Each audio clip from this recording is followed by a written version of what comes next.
শুভরাত্রি বন্ধুরা। আমি রাত্রিবেলায় ভিডিওটা বানাচ্ছি, তো শুধু একটাই জিনিস দেখানোর জন্য। দেখো, রাত্রেবেলা বাড়ি ফিরেছে। এই যে সকালবেলায় কিন্তু এত কিছু গিফট করেছে, তাও দেখো রাত্রেবেলায় এগুলো নিয়ে বাড়ি ফিরেছে। উপরন্তু আরও ফোন করে জিজ্ঞাসা করছে আরও কী কী নিয়ে যাব। আমি বলেছি কিচ্ছু আনতে হবে না, কেননা আমার সত্যি কথা বলতে এখন তো শরীর খুব একটা ভালো নেই, তাই কোনো কিছু তেমন একটা খাওয়া চলে না। তো জানে মিষ্টিটা খুব প্রিয়, তাই এই ছানার মিষ্টি নিয়ে যাব, ওই নিয়ে যাব। মানে কি বলো তো, সবটা না পয়সা দিয়ে হয় না। অনেকে হয়তো বলবে হয়তো টাইম দিতে পারে না, কিন্তু এগুলো কারো চোখে লেগে গেলে এটাকে ভয় করি আমি। কারণ আমার কপালটা এতটাই মন্দ যে যেই জিনিসটা চোখে লেগে যায় সেই জিনিসটা আমার নষ্টই হয়ে যায়। তবুও না দেখিয়ে পারছি না যে কতটা মন থেকে একটা মানুষ এরকমভাবে জিনিস নিয়ে আসতে পারে।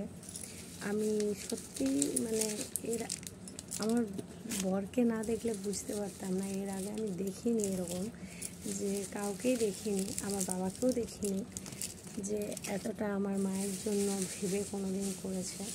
তো দেখো, তোমাদেরকে দেখাচ্ছি। এই দেখো দেখো আমাকে বলছিল ছানার মিষ্টি নিয়ে যাব।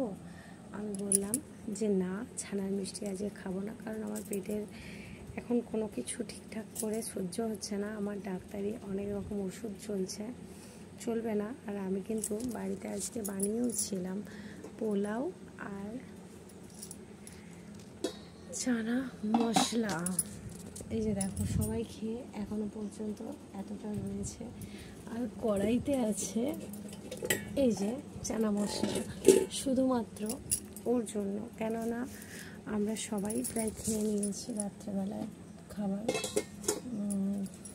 এখন বেশি রাত করে খাই না, কারণ এত রাত করে খেলে আমার ওষুধ দেরি হয়ে যাবে।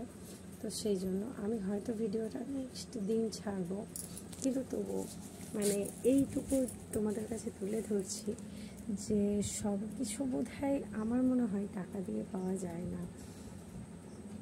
এই যে ওর এই মন থেকে এই কাজগুলো, এই কাজগুলোর জন্য আমার মনে হয় সব মেয়ের ভাগ্যে জুটে না, টাকা থাকলেও জুটে না।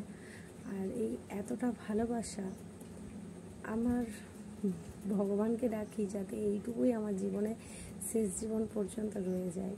তো চলো, আজ এই পর্যন্তই, বাই।